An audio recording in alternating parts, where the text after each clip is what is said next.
conversation time. Open up your mind. Give me some human vibes.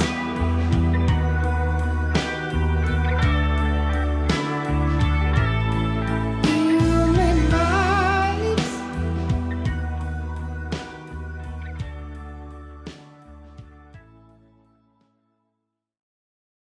Hello and welcome to the very first episode of Human Vibez. I'm so glad you're here. Thanks for checking out the podcast. I'm your host, Stacy Cabin. If you want to follow the show on social media, you can find us at human_vibes. That's vibes with a Z. If you want to follow me personally, my Instagram is Stace_face. That's STACEE_FACE. And if you want to email the show, our email is humanvibezpodcast@gmail.com. Again, that's vibes with a Z. So for our very first episode, I had a very close, very old friend of mine, Jim Jeffers, come talk to me about domestic abuse. Specifically, we do talk about, he talks about the story of losing his aunt to domestic abuse, which is a very, very sad, horrible story. And unfortunately, it's something that happens way too often, which we also get into. I did want to give a shout out to anybody who might not be in the right mindset to listen to this.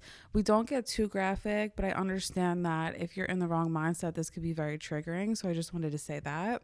So without further ado, let's get into it. Jim Jeffers, everybody.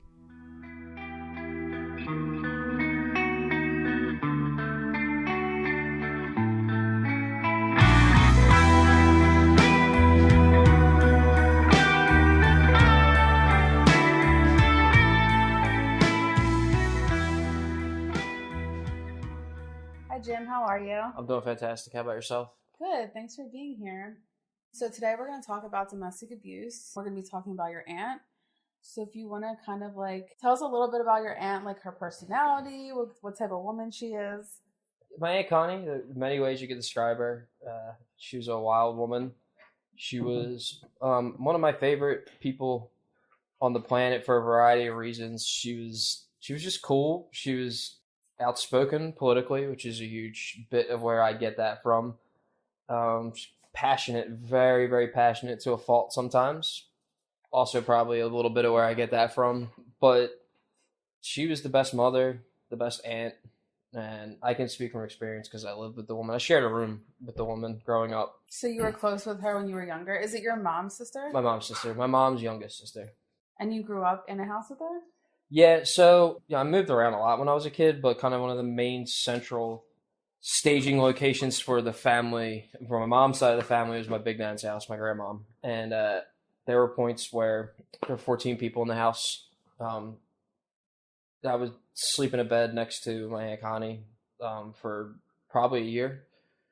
I had uncles in every room. To give a little background on my Aunt Connie, and just to give you like an idea on who she might be, or who I might be. My Aunt Connie is one of 7. One had passed a few years before her, prescription painkillers. There were 6 left alive, but there was also 2 stillbirths and a miscarriage as well. Wow. Irish Catholic family, very much kind of what is typical of your modern immigrant story. My grandmom cleaned houses, not illegally, but she wasn't getting paid on the books to do any of this stuff. 7 kids, like I said, grandkids, nieces, nephews, aunts, uncles, all rolled up into a house. Family. Yeah, it was like basically like a big taco with all the different pieces, all living in one tortilla. Yeah. So your Aunt Connie, would you say she was like a strong woman? Oh, yeah. Like a modern woman? Like she wouldn't was, take no shit? Another way to describe my Aunt Connie, just because I love her so much, always will. I obviously beam when I'm talking about her. She didn't have a right hand. She was born with a stump at her right elbow. She could drive better than anyone I knew. She could hurt you with that stump. She never used it as an excuse to do anything or to not do anything. She never used an excuse to like be told no. I remember this one time at my graduation party, a chocolate fountain exploded, and here she is All my A chocolate fountain exploded? fountain exploded, yeah. What? It was one of those little cheap ones that you get at a Walmart or something, but it like exploded and there was chocolate all over the walls and everything. And here she is, like with one arm, she's got a rag on her stump, and she's like cleaning up the walls and stuff. And everybody else is just looking at her amazed because that's who she was. 10 minutes later, she was probably yelling at you about Republicans or something, but yeah, she was great. She was amazing. So do you know like how she met your uncle or like how old she was or anything like that? They were in high school. They were together before I was even born. Oh, really? So they Yeah. were high school sweethearts? If not high school sweethearts, close to it, something like that. But so he was living at my grandmom's house too, periodically, before they ended up getting married and getting their own place. Were you close with him? Yeah, very close. As close as I was with her, I was with him. Anytime. So not only did we live at my grandmom's house together, we also lived in a duplex with me and my mom on the top floor and my Aunt Connie and Uncle Chris on the bottom floor. Whenever my Aunt Connie and my mom would go out and get trashed at the bar, Albert's, him and I would just sit there. We'd watch Star Wars movies. We'd watch History Channel. We'd make milkshakes and stuff. Very, very close with this man. Did they have any kids? 2. 2 kids? Daughters, sons? 2 daughters. 2 daughters. At the time of when she died, I believe 16 and 12 is what they were. Wow. Yeah. Ugh, that's such a shame. Yeah. Do you know like what their family or what their marriage was like, at least from an outsider's point of view? So I had a unique experience of being mostly outsider, but a lot of inside experience. It was good. It was a typical marriage where, you know, they would argue and bicker, but there's a lot of love between them, and that might have changed as I got older. And because I was 24, 25 when it happened, so there's like college years and stuff like that where I wasn't around as much, and I'm sure that things definitely disintegrated there while I wasn't around. But when I was younger, and particularly like in my preteens and my teens, they were just a normal, loving couple. Definitely like a role model couple. Great parents together. And they raised two strong girls, right? 2 strong girls, yeah. My cousin Emily, she owns a house now. She's like getting married soon. She's kill her job. My cousin Elizabeth, she graduated high school. She had her troubles with it all, but she's such a smart girl. She emulates my Aunt Connie like a lot. She is my Aunt Connie. They used to call my Aunt Connie Chatterbox when she was younger. They call Elizabeth Chatterbox. So, in this episode, we are touching on domestic abuse, and there was an incident that happened with your aunt and uncle. So, did you want to get into that? Yeah. So I've alluded to it unknowingly, but basically, in 2014, August 5th, my family got news that they had found my Aunt Connie's body at the Crispin Gardens football field, which is where I played football growing up. That's where I played baseball, t-ball growing up as a kid. Wasn't that at Pennypack Park? Yeah, Pennypack Park, and Crispin Gardens is the athletic club that's named it, but it was right there. And then about I think 6 days went by, and that's when they arrested my Uncle Chris, and then he confessed to killing her. Yeah. And when they found her body, they thought that it was just she was out for a run, right? She was out for a run. And they just thought she had gotten assaulted, because that happens so often anyway. So yeah, they did. They thought the police, turns out, knew. They had the hunch. They knew. They just didn't have the evidence to prove it. Did they say that to your family, or they kept it to themselves? They said it afterwards, after he confessed. They were just gathering the evidence. Like, they just, how one of those police hunches, one of those investigator hunches. Yeah, I mean, they always say, like, it's always the husband or the wife, depending. It's the first thought. But we live in America, so you're innocent until proven guilty, and they needed to do their due diligence. But other than that, with what the news was saying, with what they were saying to us at the time, we had no idea. You really had no idea? I mean, it was on the news. It was like a big story. Yeah, it was wild. And how did your uncle react? Like, because he didn't confess until like a week later. So when it first happened and stuff, like was he just like playing innocent? Just give him an Oscar. Wow. He was so good at it. He had us all fooled. He was crying in our arms. That's a part that affects. It affected me for a little bit, but it also affected my family. It was how supportive they were for him, even though they just lost their sister. How supportive they were for him because he lost his wife. Because he lost his wife, Yeah. and also to be there for the girls and stuff. And we all had known him so well, or so we thought, and for a long time. I never really knew that he wasn't a blood uncle until I became like 12 or 13 and started realizing what those words meant. Mm-hmm. So what did he actually do to her? Like, how did he kill her? He strangled her. They got in a fight.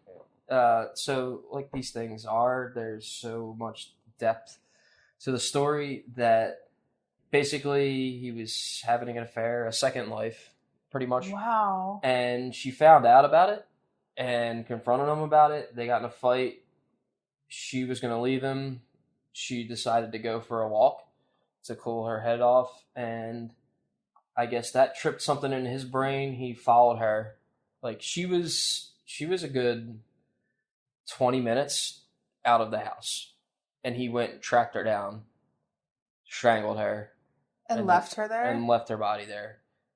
Because I remember the news reports said that they saw a car come up, right? Mm-hmm. Wasn't that like the whole thing? They were like, a random person just came up?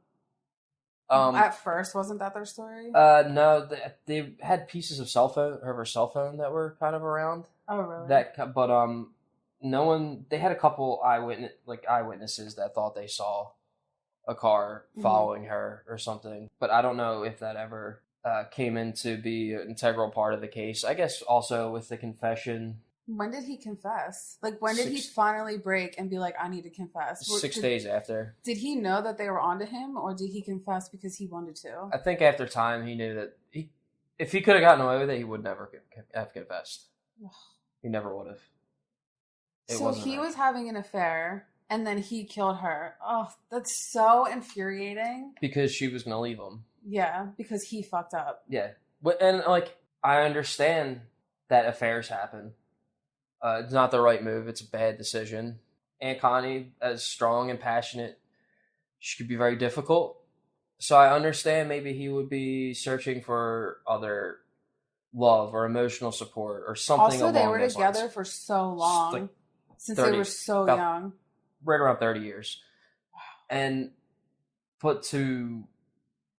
you've already taken those steps that your marriage doesn't mean shit to you. Excuse my cursing. You can curse. Okay. That doesn't mean anything to you if you're going out and doing that. So the fact that you would kill somebody because they were going to leave you, it kind of bleeds into what we were talking about with control. Yeah, because you essentially already left her. Exactly. The second you had an affair, you left her. Yes. And the one thing I can't wrap my head around is there's 2 daughters, right? Mm-hmm. So your dad killed your mom. How do you deal with that as a family? How do you even, that's your dad. Yeah. But that's your mom. How does that even... So if a normal situation, if your mom dies and you're 16 or 12, you go to your dad. Or if your dad dies, you go to your mom. You go to grandparents, whatever. But when it's your mom that dies and you spend an entire week crying with your dad and looking for clues with your dad, and then you find out that your dad is the murderer, then all you have to turn to is a series of aunts and uncles who have always been there. We've always been close. Cousins, we have a lot of cousins, very supportive cast, supportive family that we are when we really need to be. But it's still not your mom and your dad, and it's still not, especially as loving as my Aunt Connie is, and as loving as as Chris was to his daughters. They don't have that to go to. And then you look at the residual effects. Emily was 16. Junior prom was the next year. Senior prom was the next year. Her first breakup. All the hormones that she's going through. Being bullied at school. Probably hearing nasty comments from kids because they don't know quite what. And it was all over the news. It was a huge story. I was getting talked to on the train from people and stuff like that, going to work.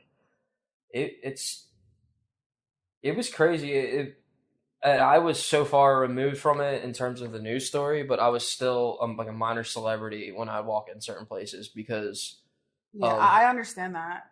it's absolutely the most bizarre. It's the worst attention that you can get. Yeah, because it's not like talking about me talking about an accomplishment I've done or accomplishment that a loved one has. It's all it ever is or was just this sick curiosity. Yeah. It wasn't Yeah. most of the times. And I became really good friends with the people who were like serious about my feelings in it.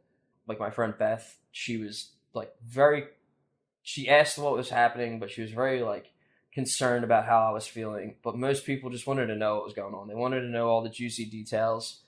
Yeah. And, I have no problem talking about it because I would like people to be aware that this is a situation that happens to a lot of people.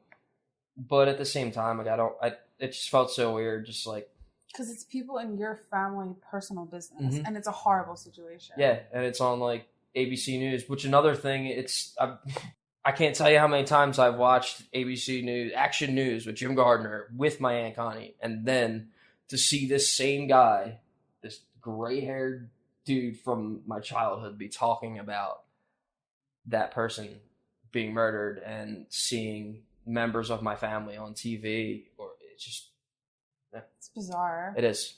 So what happened after your uncle confessed? Well, obviously they locked him away right there. I think sentencing was a year afterwards, somewhere along them. Like the family and I, like we were there for everything. Every like courtroom like meeting that he had, whether it be for sentencing, arraignment, whatever it may be, we're there. Is he in jail right now still? Yeah, he's still in prison. He'll be there. He got 20 to 40 with a chance of parole at 20. And we can't get parole before that. It still seems like not enough time. It seems like not enough time. He'll be, I want to say 67 or 68 if he gets out at 20 exactly. It's a confusing thing. It's not enough, but it's enough. 20 years is a long time in your life. Mm-hmm. Yeah. A long time to be in a jail cell, to think about what you've done. I do believe in forgiveness. This is one of those weird exceptions. Not exceptions, but it's just a weird ground. It's a gray area. Do you ever think you could forgive him, or have you forgiven him? Yeah, I could forgive him. I haven't worked much towards trying to because I don't really care about forgiving him as much right now. I just care about my mom feeling good. I care about my cousins and their health. The deed's done. He's in jail right now. Worrying about forgiving him doesn't help me at the moment, but I know that's something I'm going to have to grapple with at some point in life. Mm-hmm. And I feel okay that if I do forgive him, that I'll be okay with it. Yeah. But I'm not saying that I will. Because you loved him. Like, it's just so hard to hate someone that you loved for so long. Yeah. Even like his mom and dad, they were from Scotland, so we like very close on that as well because my dad's side's from Scotland. There's a lot of connection there.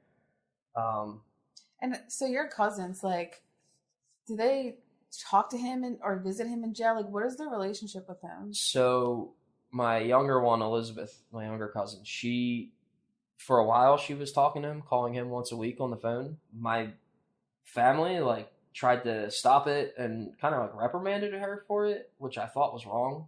I heard a lot of things from family members, just words like, how could they let her go talk to him, and how could she want to do that? What's wrong with her? And like, you didn't just lose your dad in that way or your mom in that way. Because she lost her mom and then her dad. Right. So you don't get to dictate what she does. That's her dad. It's still her dad. And he still did more for her than up to that point. Like he was a good dad up until that point. Yeah, he was a great dad up to that point. And maybe it got a little sour before the end.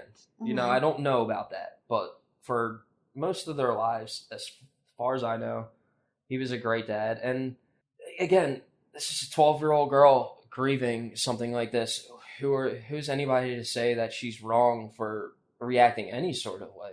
Mm-hmm. You know, you can't tell someone how to grieve. Exactly. I wouldn't have been surprised if she went out and like did something horrible. You know, none of us can know. We're grown adults, and I've seen my family crumble because of it. Now, you're talking about a 12-year-old girl, like, probably on the brink of, you know, becoming a woman, of those first steps. That's a tough age, 12. Can you imagine? It's tough for a boy. I can even imagine her going through it. I don't know. I feel like, but you know, that was my family grieving in a way too, because they were grieving and they were falling. They were apart. trying to protect her in the only way that they thought would be helpful. Yeah. But you said she was talking to him every week. Is she not now? I don't know what she's doing now with it. I know that it kind of off and on for a while, but I recently have heard that she's kind of distanced herself from him. Yeah. Which is cool, which I'm happy with. And I've told her many times I support her in whatever she wants to do because that's her position, it's her prerogative, you know?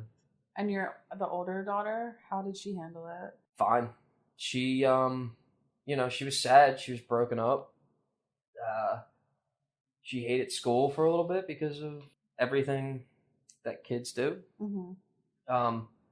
But it didn't really hold her back or shift her. It's almost like my Aunt Connie's arm. Like, she didn't allow that to be an excuse. She didn't allow that to hold her back or to not do stuff. I'm sure that has affected her in small ways that may add up into something large, but she's doing really well. Did she keep a relationship with her dad? Not as far as I know. So it happened and she just cut him off? Yeah, and I think she spoke to him a few times. I think maybe a few of those times she had to speak to him. She's an adult now. I'm sure she will. In her own time. At some point. Again, that's her father. You know, I read a lot of books and watch a lot of movies, and there's always that story of the kid whose parent abandoned them or hurt them and come back later for some sort of redemption. And I'm not saying that he deserves it. I'm not saying that she should give him it. I'm just saying that might be something that happens. Yeah. You know? And then for your mom, like, because I was her sister, like, did your whole family just, like, besides the kids, did they cut him off? Or, like, how did they feel about it? Yeah, they all cut him off. I don't even know if... My mom wanted to for a while. Wanted to go visit him and basically yell at him. That's what I would want to do. Yeah. And, yeah, they all cut him off. They all handled it differently. No one was as close with her as my mom was, though, out of the whole family. I've mentioned multiple times that my Aunt Connie was difficult. So with each one of her siblings, there was like a period of time where they were in a fight, where they weren't talking. And it usually was because of her. But when she passed, when it happened, none of them there was no rift happening. They were all fairly close. But yeah, my mom was by far the closest. They were best friends. They were the closest in age, I believe. My Uncle John and my Uncle Kevin, they might be closer, but I think it's my mom and Aunt Connie. And my mom's actually a twin. So oh, really? Yes. I didn't know that. So that's interesting. My mom and my Uncle Bob, they're twins, and I think they're closest with my Aunt Connie in terms of age. But in terms of friendship, relationship, the depth of their relationship, my mom was closest with her by far. They didn't like see it coming at all. Like, there was no known like domestic abuse happening as far as like any outsider would see, like, with that relationship. Nothing that we would have seen, nothing that we would have known. Nothing beyond like a normal argument. Nothing beyond a normal argument. Wow. And like I said, those arguments are common with my Aunt Connie. Her and brothers and sisters, they would not talk for months because they would get in little fights. It's not uncommon to have an argument with her. So, and I think when you add that in with the fact that I've never seen him like raise his voice to her or be violent in like any way. Or like, be violent. We don't have any stories to really base it off of. It's complete shock to us. Out of nowhere. Yeah. So that brings me to my next point, because domestic abuse and particularly like women getting murdered by men is so common. You can literally turn the news on any given day and find multiple stories about it. Yeah.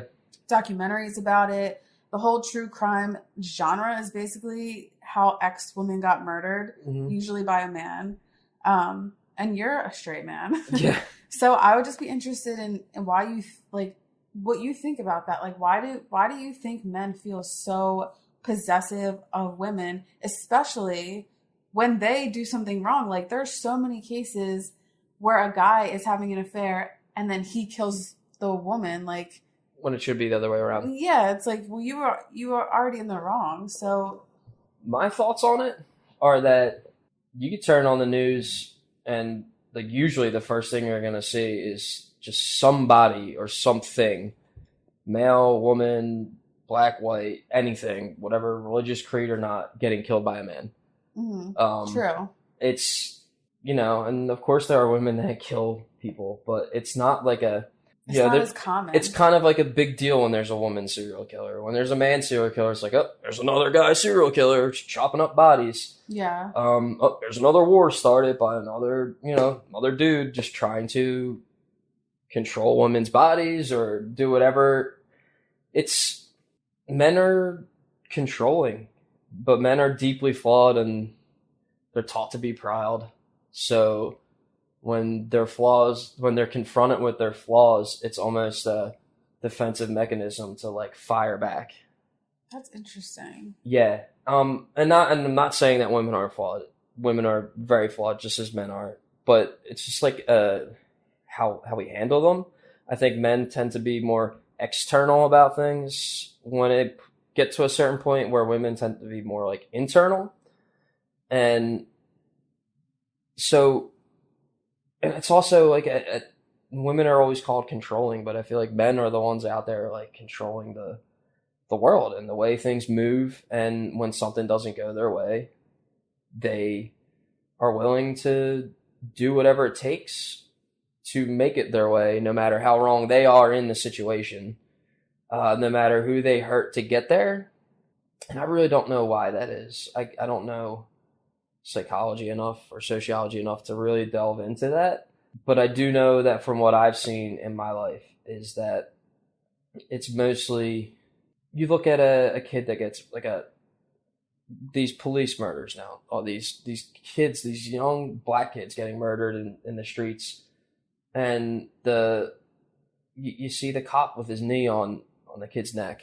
That's a power move. That's a control move. That's I need to subjugate somebody to feel better about myself and my lot in life. And if it kills them, I don't care, because I'm not going to suffer any of the consequences, because this system is so tailor built for me to do whatever the fuck I want that this person's life doesn't even matter. Do you think that the system kind of like teaches men that women are their like possessions, like with the way like, media is portrayed, movies, TV, even religion, even when we're taught in school, like, do you think like men are unconsciously taught that like you deserve women? Like, this is something that you're entitled to, is a woman. And if she does you wrong, then you are entitled to end her life, because ultimately it's your choice. You have the power over her. Well, yeah, so I don't think that they're subconsciously taught that it's okay to kill them, but I think that they're pushed so far subconsciously to that point that they're already over the cliff, and all actions therefore are just kind of inconsequential to them. I think that like subconsciously men are taught that everything, like the world is yours, right? Manifest destiny, do whatever you want. Yours for the taking. Yours for the taking.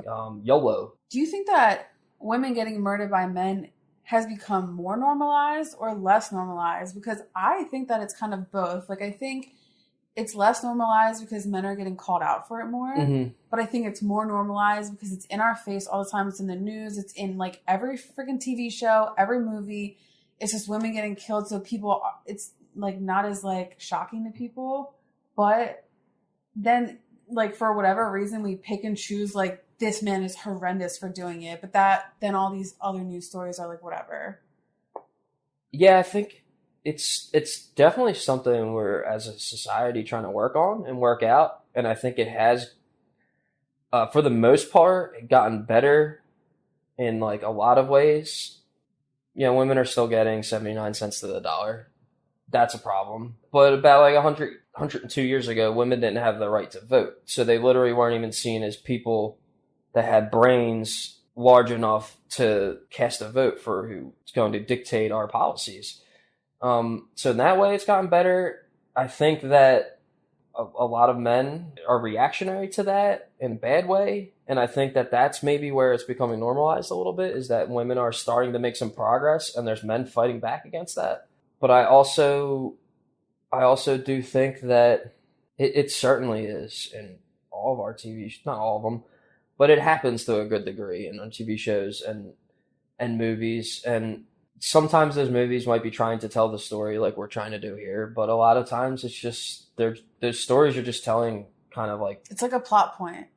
It's like, we're gonna have domestic abuse in this because that just happens in life. Movies a lot of times are like kind of based on real life, and the fact that it happens so much in movies kind of shows the fact that it happens so much in real life.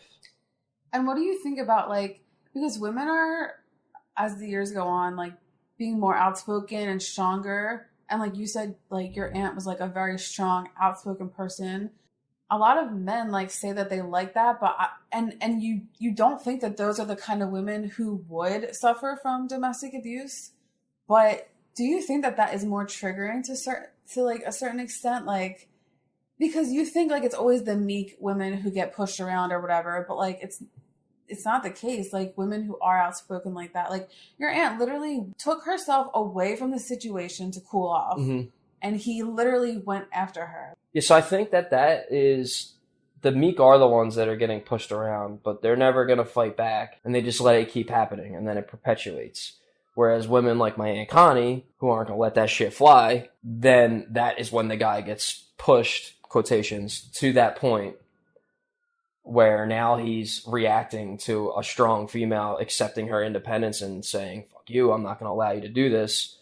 That threatens, now that's threatening his life and how people around him see him. And so I think a lot of it is, it didn't happen to her because she was a strong woman. It happened to her because he was a piece of shit.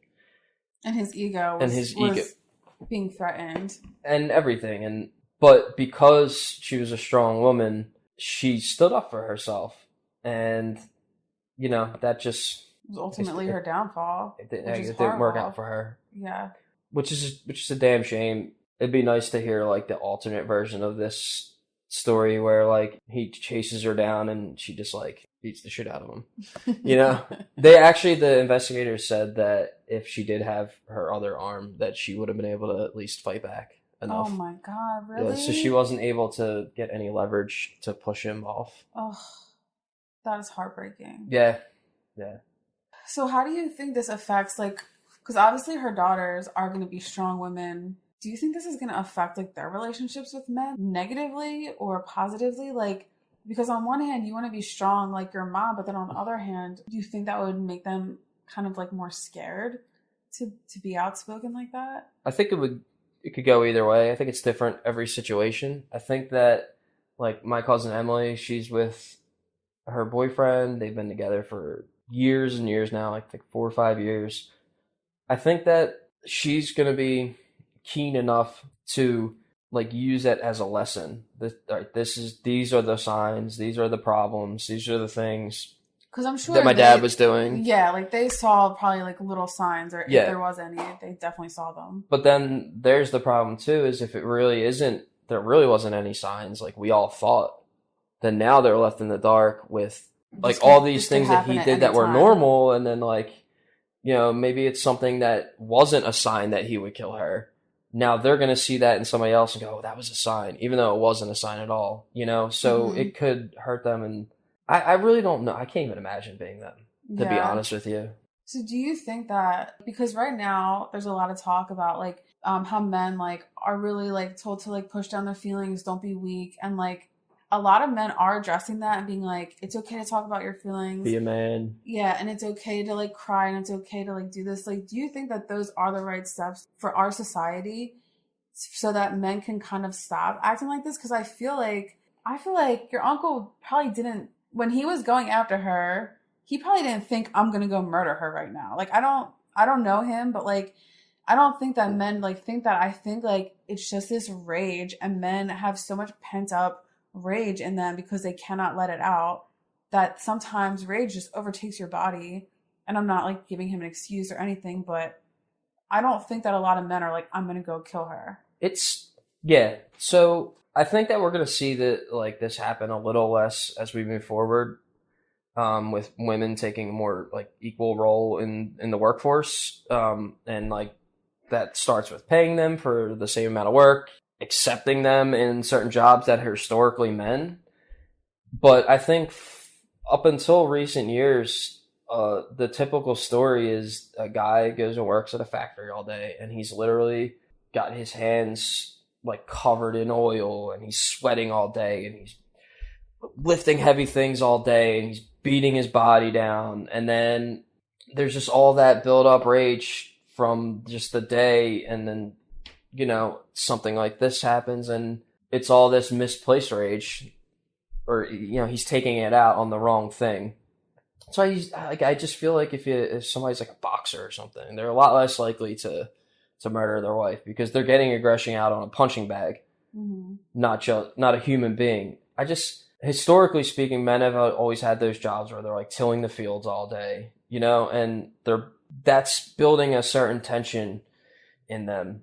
But do you think like the emotional repression also in men is like a factor in it? Well, so that like kind of like leading into that's kind of where all that stems from, is because they're working all day with other men, and let's say they like get a cut on their hand, and they really just want to yell and scream and cry a little bit because it hurts real bad, but they have to, quote, be a man.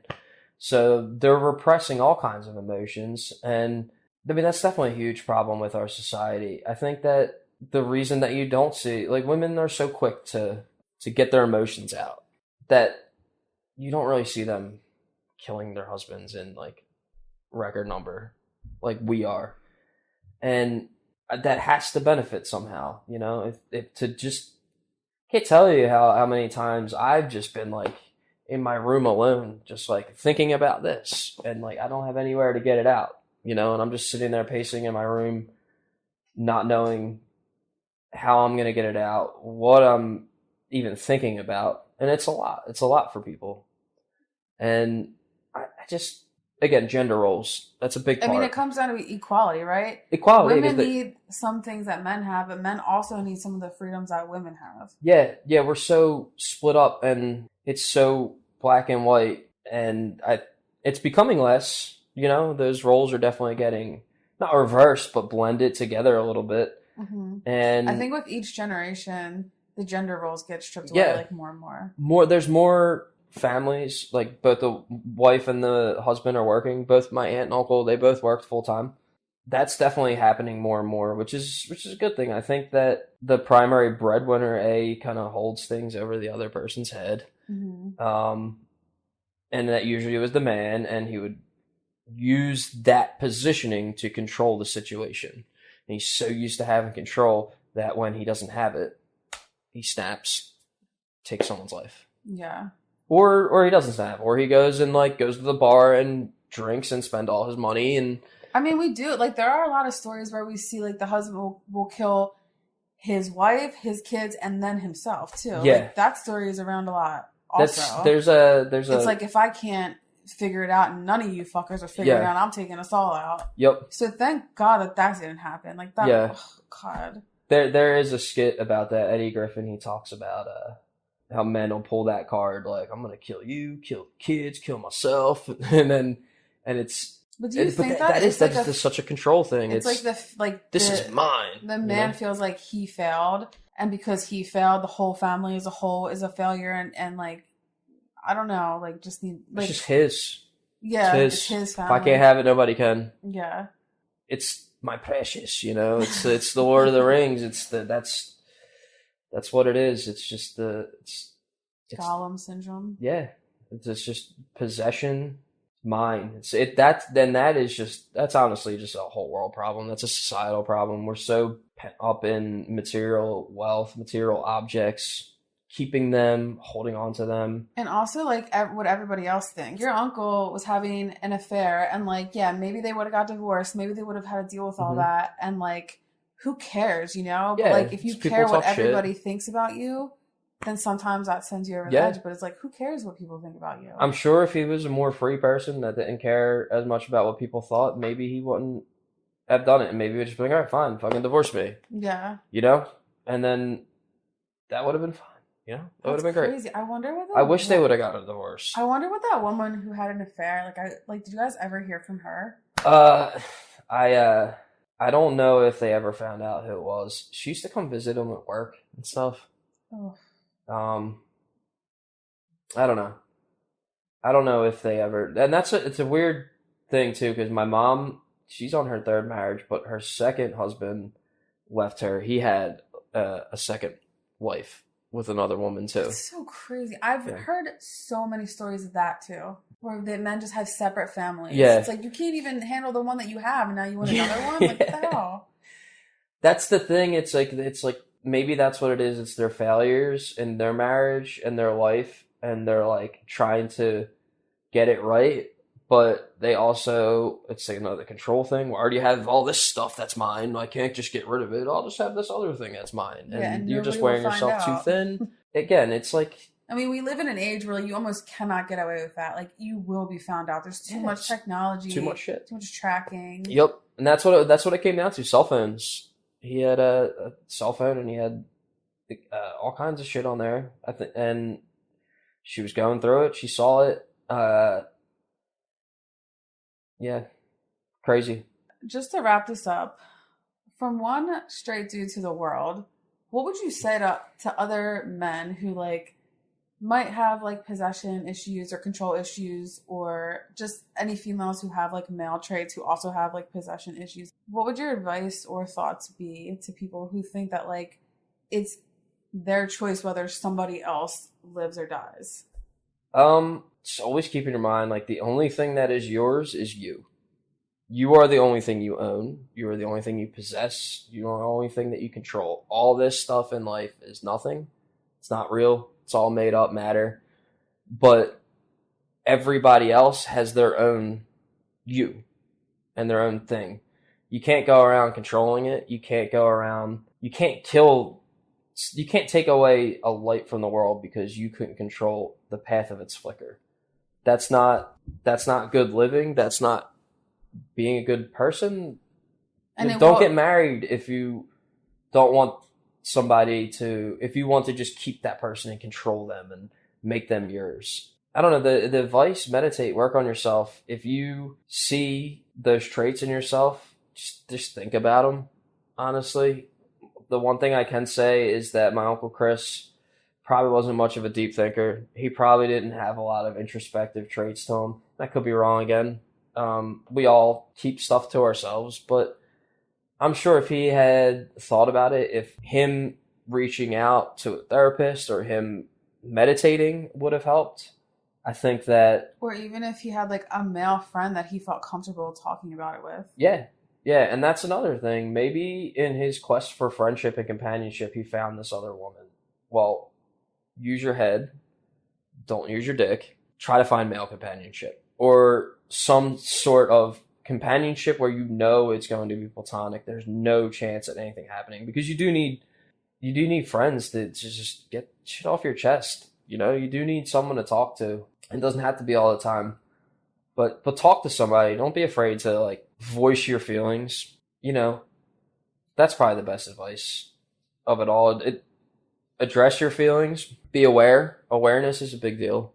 And own up to your mistakes. Like, yeah, we all make them. Mistakes are not the end all be all. Like, if you make one mistake, your whole entire world is not going to come crashing down. But because he thought that and then made this other mistake, he pretty much lost his life too. They all compounded upon themselves. And yeah.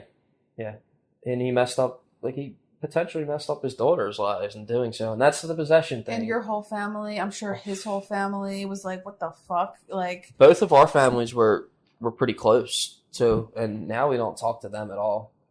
I mean, I can't imagine what his mother thinks. Like, you know, like it just goes. His mother's dead, but his dad was pretty broken up by the fact that his son's a murderer. Yeah, I can't even imagine. No, the effect that it had on everybody else was, and I know my mom's side of the family is still licking their wounds. My mom's still like really broken up about it. I don't think that's something you can really like get over. I mean, you can get past it and you can heal, but like, it's just horrible. I'm so sorry that your family went through that. Yeah, that was the worst. I've never seen anything so bad, so close in person. Mm-hmm. I've never like been part of something so bad, you know? It's my whole world like spun on its head that day. I remember I was working at City Hall and I was just walking outside, and it's one of those things where if I was able to keep my composure, I would have been one of those guys that just bottled it up and just didn't let the guys working next to him see that he was upset. But because of the gravity of what happened, I couldn't control myself, and I broke down and fell on my knees and started crying. But On a construction site, on a surrounded by men. yeah, like almost all men. And how did the men react to that? They were surprisingly good. That's the thing people need to realize too, is all these like be a man stuff that's all mostly created in our own heads. Like all of those dudes like came in the next day at work and the day after that, and then I took a little bit of time off after starting with the viewing and everything, but I was just trying to keep my mind occupied, and they were all so cool about it, and they were all like super understanding that I had feelings and emotions. And that is another thing too. I talk to a lot. The more time I spend with guys at work, the more we talk about our families and stuff, and the more healthy I feel, and the more good I feel about men in general. But then I think that men need to give themselves more credit. Like I can't see any men being like, well, suck it up. If you said like that just happened. I can't see any men except a huge fucking asshole being like, suck it up. Yeah. Most men would just like, like if you start to open up, like, because I have mostly guy friends, like they will be there for you. It's just like the initial start of the conversation is always what trips every guy up. It's tough to address, especially if it's a flaw, a self flaw. Then of course it's difficult to address, but most first of all, most people don't like leaving somebody sad or upset. Yeah. Just because that weighs on them a little bit. And maybe that's a selfish reason or not, but and I either think way, humans are compassionate just naturally.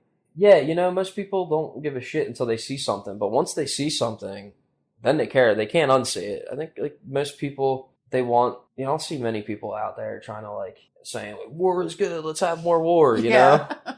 I think most people are compassionate. Most people do care. I don't think we'd have things like the Peace Corps if there weren't large populations of people trying to like help people in need, But, like it's like cops, right? A few bad apples, all that stuff, kind of ruin it for everybody else. But that is something that's like we need to take that. All we want from cops, right, is accountability.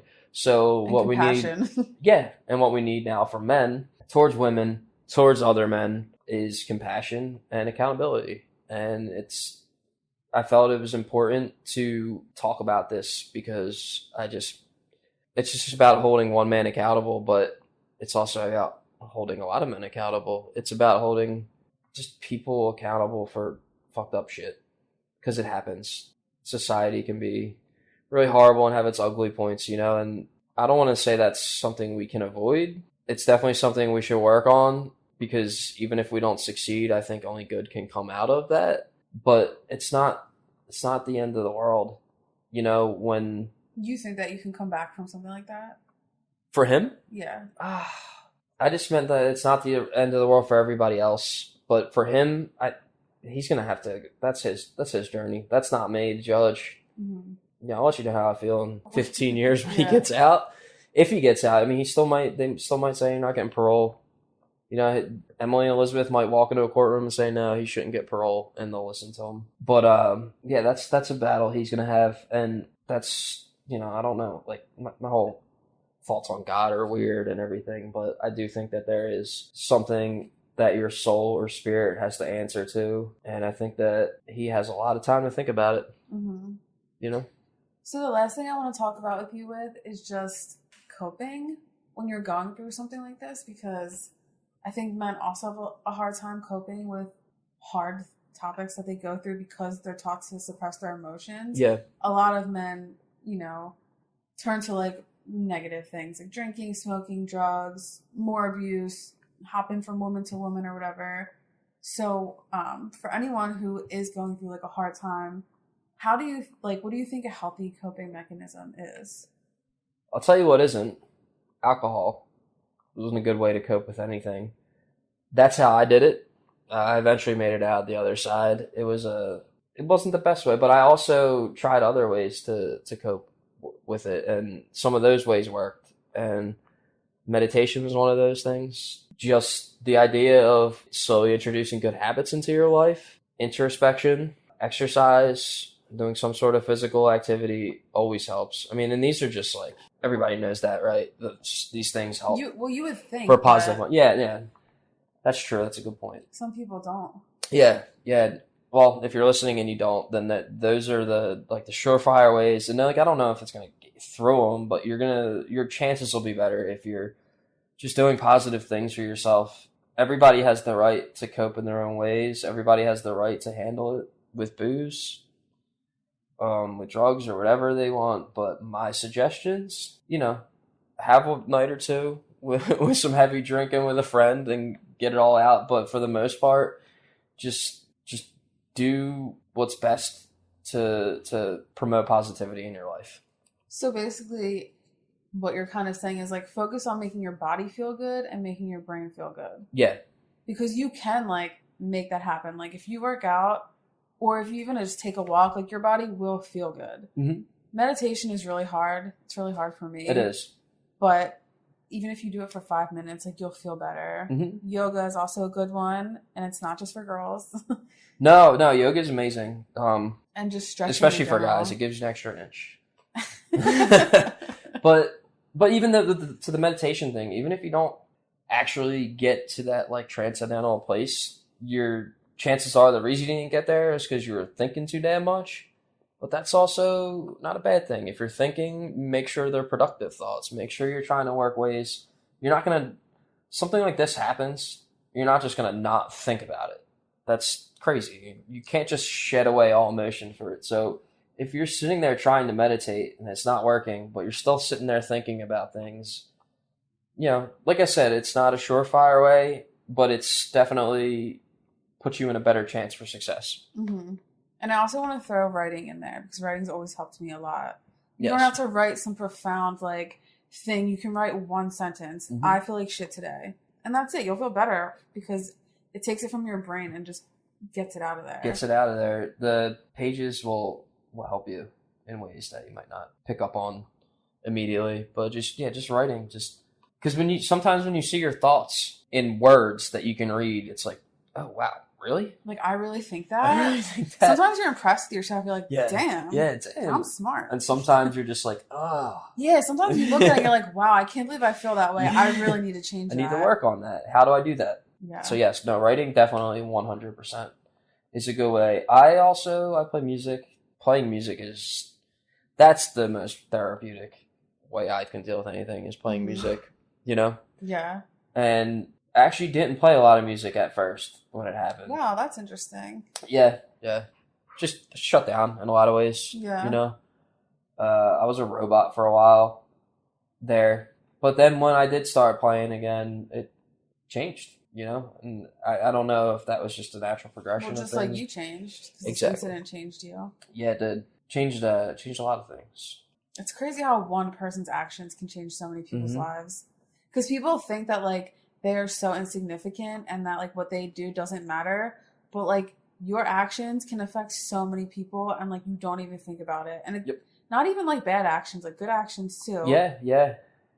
Holding the door for somebody, you don't know who's going to see that and then go hold the door for somebody else who's going to see that and do something nice for somebody. It's that's my problem with a lot of people is that, especially people not wearing masks, it's you don't understand how much an effect. I think this COVID taught us, if anything, just your spit, your spit just goes out into the world and it touches how many people. We all are connected so deeply.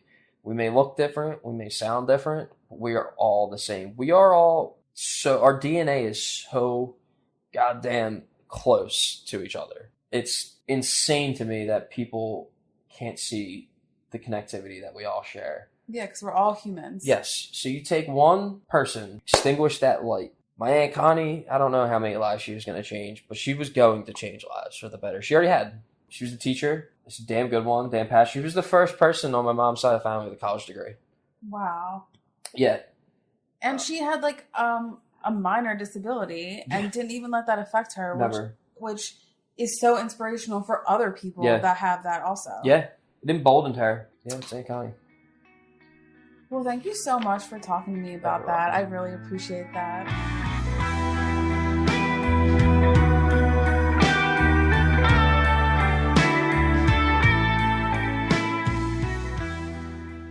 Jim Jeffers, everybody. Wow, what a powerful conversation that was. I just want to thank Jim. Actually, I call him Jeffers. So I just want to thank Jeffers so much for being so open about such a hard subject. And I also want to thank Jeffers for always, always, always believing in me with all of my creative projects. Jeffers was actually the first interview I ever did. In 2016, I was in school for video production and I had to do a profile piece and I wanted to do it on a musician because all my friends are musicians.